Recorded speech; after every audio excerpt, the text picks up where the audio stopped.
এই দেখছে এই জায়গাটা আর কদিন ধরে এরকম ভাবে ভাঙ্গা রয়েছে, মানুষে আইতে যেতে অসুবিধা হয় না, গাড়ি গুড়ি যায় এক্সিডেন্ট হয়। এটা একটা ব্যবস্থা করা যায় না? আরে ঠিকই তো কইছস। তে আমার কাছে একটা উপায় আছে। লয়নে মানিক ভাইয়ের কাছে যাই, হেলা অনেক এই রাস্তাঘাট ইয়া করে, হেলার কাছে যাই সব ঘটনা খুললা কই, যে কোনো একটা ব্যবস্থা করবো হেলা। এই ল তুলে যায় নাকি? হ্যাঁ চল তাহলে দেরি চল করে তুলে। লাভ আছে, চল। আজাই।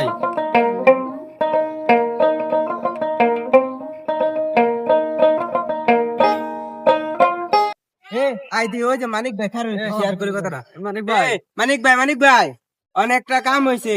রামপুর বাজারের একটু সামনে ব্রিজের কোনাটা তো বাইঙ্গে ডাইব বের হয়েছে, কিছু একটা করুন জানা। করণ যাইবো তোমরা যদি আমার পাশে থাকো, তোমরা কি আমার পাশে আসো?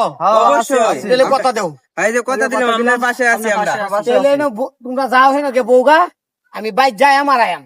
আচ্ছা ভাই, এটা যে কোনো একটা ব্যবস্থা করা লাগবে, অনেক অ্যাক্সিডেন্ট হইতাছে এই জায়গাটার মধ্যে। আচ্ছা ঠিক আছে, আমরা যাই, আমি বাইক যাই আমার আয়াম। আচ্ছা আচ্ছা ভাই, আপনার আশায় আছি। আচ্ছা যাই যাই।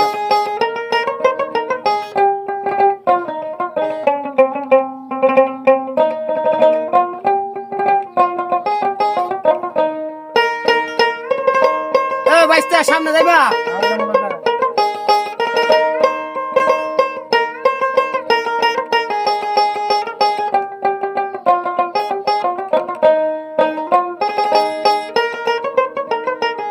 টাটার অবস্থা এই জায়গাটাই। হ্যাঁ হ্যাঁ চলুন চলুন, ভাই, ঠিক আছে, ভালো হয়েছে। ভাই। আচ্ছা ঠিক আছে, তাহলে তুমি আচ্ছা সামনে দাও, মাইটা পুরো দাম। হ্যাঁ এই জায়গাটাই। হ্যাঁ শুরু করে দে।